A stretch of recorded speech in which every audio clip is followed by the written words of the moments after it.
गौरी पुत्र गणेश भगवान की जय। जय श्री कृष्णा, राधे राधे। बोलिए श्री वृंदावन बिहारी लाल की जय। जैसा कि आप सभी जानते हैं कि पौष का पवित्र महीना शुरू हो चुका है और पौष मास कृष्ण पक्ष की एकादशी पहली एकादशी होगी। इस एकादशी को सफला एकादशी के नाम से जाना जाता है।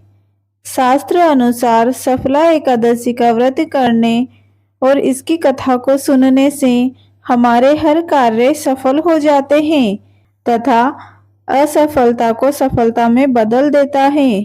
सफला एकादशी का व्रत इसीलिए इस एकादशी का नाम सफला एकादशी पड़ा है। भगवान श्री हरि विष्णु और माँ लक्ष्मी जी की कृपा से इस एकादशी का व्रत करने और इसकी कथा को सुनने से हमारी सभी इच्छाएं पूर्ण होती हैं। वर्ष 2024 में सफला एकादशी का व्रत 7 जनवरी दिन रविवार को रखा जाएगा।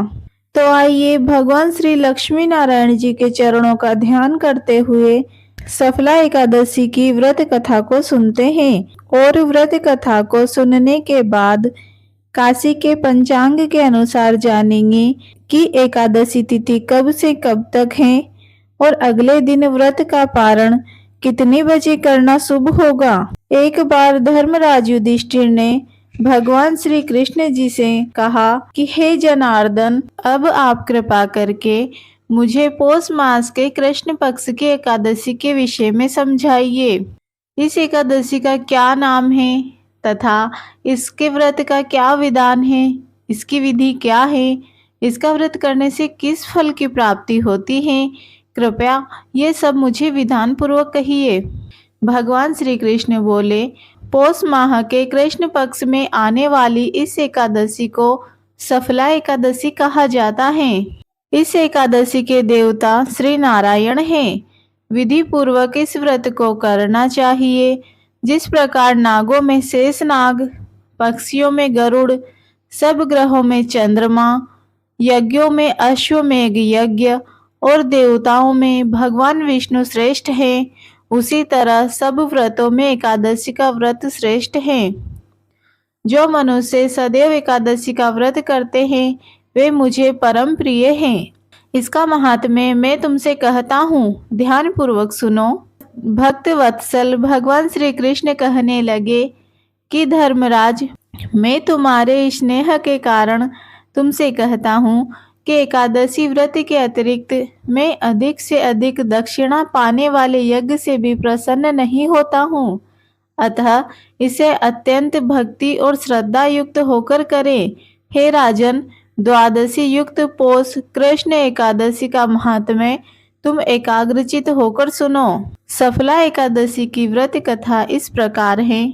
चंपावती नगरी में एक महिष्मान नाम का राजा राज्य करता था। उसके 4 पुत्र थे। उन सब में लुम्पक नाम वाला बड़ा राजपुत्र महापापी था। वह पापी सदा पर स्त्री और वेश्यागमन तथा दूसरे बुरे कामों में अपने पिता का धन नष्ट करता था। सदैव ही देवता, ब्राह्मण, वैष्णवों की निंदा करता था। जब राजा को अपने बड़े पुत्र के ऐसे कुकर्मों का पता चला तो उन्होंने उसे अपने राज्य से निकाल दिया। तब वह विचार करने लगा कि कहाँ जाऊं, क्या करूं। अंत में उसने चोरी करने का निश्चय किया। दिन में वह वन में रहता और रात्रि को अपने पिता की नगरी में चोरी करता था तथा प्रजा को तंग करने और उन्हें मारने का कुकर्म करता। कुछ समय पश्चात सारी नगरी भयभीत हो गई। वह वन में रहकर पशु आदि को मारकर खाने लगा। नागरिक और राज्य के कर्मचारी उसे पकड़ लेते किंतु राजा के भय से छोड़ देते। वन में एक अति प्राचीन विशाल पीपल का वृक्ष था। लोग उसकी भगवान के समान पूजा करते थे। उसी वृक्ष के नीचे वह महापापी लुम्पक रहा करता था। इस वन को लोग देवताओं की क्रीड़ा स्थली मानते थे। कुछ समय पश्चात पौष कृष्ण पक्ष की 10वीं के दिन वह वस्त्रहीन होने के कारण शीत के चलते सारी रात्रि सो नहीं सका। उसके हाथ पैर अकड़ गए। सूर्योदय होते होते वह मूर्छित हो गया।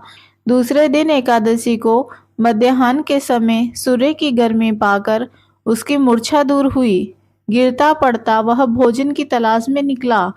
पशुओं को मारने में वह समर्थ नहीं था, अतः पेड़ के नीचे गिरे हुए फल उठाकर वापस उसी पीपल वृक्ष के नीचे आ गया। उस समय तक सूर्य भगवान अस्त हो चुके थे। वृक्ष के नीचे फल रखकर कहने लगा, हे भगवान, अब आपके ही अर्पण हैं ये फल, आप ही तृप्त हो जाइए। उस रात्रि को दुख के कारण रात्रि में भी नींद नहीं आई। उसके इस उपवास और जागरण से भगवान अत्यंत प्रसन्न हो गए और उसके सारे पाप नष्ट हो गए। दूसरे दिन प्रातः एक अति सुंदर घोड़ा अनेक सुंदर वस्तुओं से सजा हुआ उसके सामने आकर खड़ा हुआ। उसी समय आकाशवाणी हुई कि हे राजपुत्र, श्री नारायण की कृपा से तेरे सारे पाप नष्ट हो गए हैं। अब तू अपने पिता के पास जाकर राज्य प्राप्त कर। ऐसी वाणी सुनकर वह अत्यंत प्रसन्न हुआ और दिव्य वस्त्र धारण करके भगवान आपकी जय हो कहकर अपने पिता के पास गया। उसके पिता ने प्रसन्न होकर उसे समस्त राज्यभार सौंप दिया और स्वयं वन के रास्ते चले गए। अब लुम्पक शास्त्रों के अनुसार राज्य करने लगा। उसकी स्त्री, पुत्र आदि सारा कुटुंब भगवान नारायण का परम भक्त हो गया। वृद्ध होने पर वह भी अपने पुत्र को राज्य का भार सौंपकर वन में तपस्या करने चला गया और अंत में वैकुंठ को प्राप्त हुआ। अतः जो मनुष्य इस परम पवित्र सफला एकादशी का व्रत करता है उसे अंत में मुक्ति मिलती है। जो नहीं करते वे पूंछ और सींगों से रहित पशुओं के समान हैं। इस सफला एकादशी के महात्म्य को पढ़ने से अथवा श्रवण करने से मनुष्य को अश्वमेघ यज्ञ का फल मिलता है। तो यह थी सफला एकादशी की व्रत कथा। अब हम काशी के पंचांग के अनुसार जानेंगे कि एकादशी तिथि कब से कब तक है और अगले दिन व्रत का पारण कितने बजे करना शुभ होगा। पंचांग के अनुसार एकादशी तिथि का आरंभ 6 जनवरी को रात 12 बजे के बाद 7 जनवरी की तिथि में 12:41 पर होगा। इसका समापन 7 जनवरी की रात को 12 बजे के बाद 8 जनवरी की तिथि में 12:46 पर होगा। यानी कि उदया तिथि के अनुसार सफला एकादशी का व्रत 7 जनवरी को रखा जाएगा। सफला एकादशी की पूजा का शुभ मुहूर्त है 7 जनवरी को सुबह 8:33 से दोपहर 12:27 तक। एकादशी के दिन रात्रि जागरण करने से विशेष लाभ होता है। एकादशी व्रत का पारण 8 जनवरी को सुबह 6:39 से लेकर 8:59 तक होगा। अगर आपको हमारे चैनल की वीडियो पसंद आ रही है तो वीडियो को लाइक करना और चैनल को सब्सक्राइब करना ना भूलें और नोटिफिकेशन बेल आइकन को ऑन कर दें, जिससे हमारी आने वाली वीडियो की जानकारी सबसे पहले आपको मिल सके।